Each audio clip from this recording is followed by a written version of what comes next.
আপনি কি কোনোভাবে রাজনীতিতে আসতে চান? রাজনীতিতে সরাসরি অংশগ্রহণ করা না করা সেটা তো পরের ব্যাপার, সেটা আমারও হাতে নেই। মানুষ যা চাইবে, কারণ রাজনীতিতে আসা হচ্ছে মানে মানুষের ভালোর জন্যই কিছু করতে পারলে তবেই মানে মানুষ চায় তাকে, যে মানুষের ভালো করতে পারবে তাকেই তো মানুষের চাওয়া উচিত।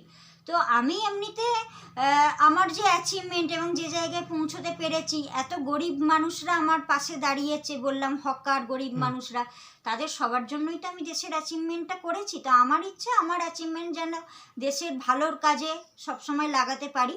সেই কারণে আমি আমার নিজের তাগিদ থেকেই যাতে যারা ন্যায় পাচ্ছে না, অন্যায় অত্যাচারের শিকার হচ্ছে, হ্যাঁ, সেই প্রতিবাদ আন্দোলনে আমি যোগ দিই, যাতে আমাদের দেশে সমস্ত মানুষ ন্যায় বিচার পায় এবং আমাদের দেশে শিক্ষা, স্বাস্থ্য, সমস্ত যে ইয়েগুলো আছে সেগুলো যাতে আরও